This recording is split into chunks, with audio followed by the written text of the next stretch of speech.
Hello दोस्तों, orthopaedics और खासकर लिगामेंट्स और मेनिस्कस की इन्फॉर्मेशन देने वाले चैनल में मैं डॉक्टर नवीन शर्मा आपका बहुत बहुत स्वागत करता हूं। दोस्तों, कई बार जब घुटने में चोट लगती है तो एसीएल के साथ साथ मेनिस्कस में टियर हो जाता है, बकेट हैंडल टियर हो जाता है, जिसकी वजह से कि जो मेनिस्कस है वो फट के घुटने के अंदर आ जाता है। जब पेशेंट चलने फिरने की कोशिश करता है तो उसको तीव्र दर्द होता है और साथ ही साथ उसके मन में घबराहट भी रहती है कि कहीं मैं गिर तो नहीं जाऊँगा।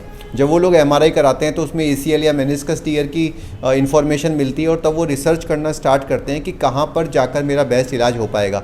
अनफॉर्चुनेटली एसीएल और मेनिस्कस का जो इलाज है वो हर जगह प्रॉपरली अवेलेबल नहीं है। कई जगह तो पेशेंट्स को इतनी इन्फॉर्मेशन मिल ही नहीं पाती क्योंकि डॉक्टर्स हर चीज़ का जवाब नहीं दे पाते, और कई जगह जब इलाज के लिए जाते हैं तो इतना कॉस्टली होता है कि आम इंसान की पहुँच से वो बहुत दूर निकल जाता है। ऐसे में जो हमारा हॉस्पिटल है वो एक यूनिक अपॉर्चुनिटी प्रोवाइड करता है, क्योंकि यहाँ पे न केवल इलाज कॉस्ट इफेक्टिव होता है बल्कि बीमारी के बारे में ईच एंड एवरी पॉइंट को एक्सप्लेन किया जाता है। उससे पेशेंट का कॉन्फिडेंस लेवल बहुत ज़्यादा बढ़ जाता है।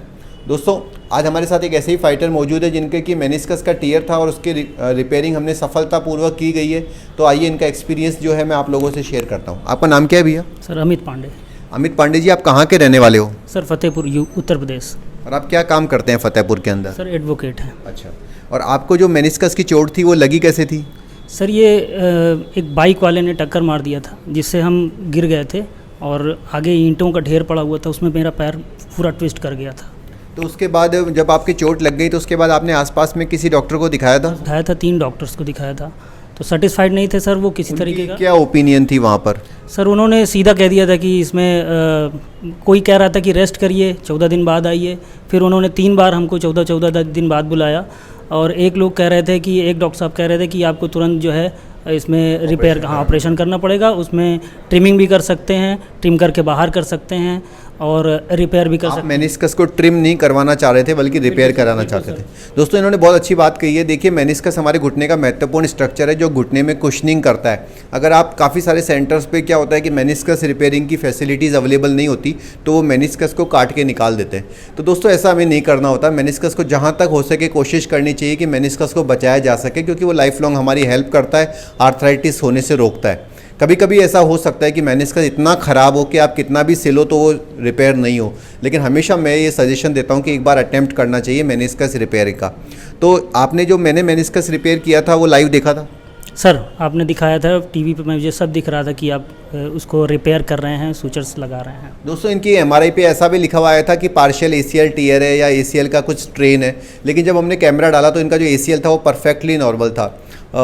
एमआरआई कभी भी 100% सच नहीं होती है दोस्तों। जब आप कैमरा डालते हो तो आपको रियल पिक्चर समझ में आती है। ये भी अपनी आंखों से देख रहे थे। इनको दिखाने का मेरा मकसद ये नहीं था कि मैं कोई गिमिक या कुछ ऐसा करना चाहता था, लेकिन जब पेशेंट अपनी आंखों से देख लेता है तो उसके मन में एक फेथ जनरेट हो जाता है कि हाँ, मैं पूरी तरह ठीक हो चुका हूँ, अब मुझे कोई दिक्कत नहीं होगी।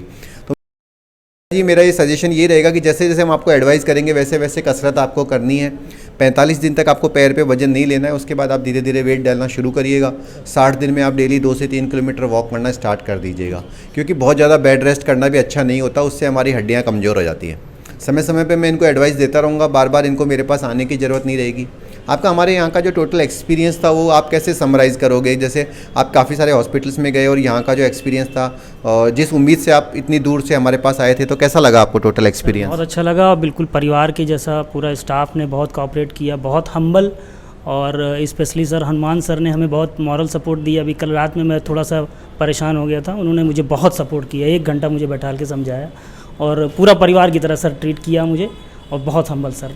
दोस्तों, जब भी आप किसी बीमारी से लड़ते हैं तो आप फिजिकल और मेंटल दोनों चैलेंजेस का सामना करते हैं। बॉडी के साथ तो हमें चैलेंज लड़ना ही है, लेकिन मानसिक रूप से भी हमें लगता है कि पता नहीं मैं सही होऊंगा नहीं होऊंगा, क्या होगा, कहीं कुछ और प्रॉब्लम तो नहीं आ जाएगी।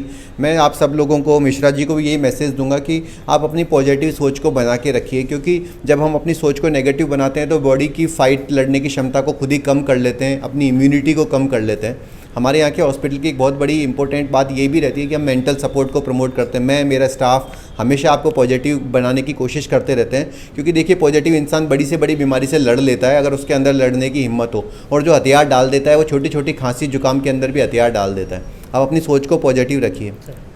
मैं आपको इस जगह के चुनने के लिए बधाई देता हूँ और पूरी उम्मीद करता हूँ कि आप परफेक्ट हो जाएंगे। और दोस्तों, अगर आप लोगों को भी लिगामेंट की, मेनिस्कस की या शोल्डर की प्रॉब्लम है तो आप नीचे लिखे गए नंबरों पर मुझे रिपोर्ट भेजिए और मैं आपकी पूरी मदद करूँगा। ठीक है, best of luck. Thank you.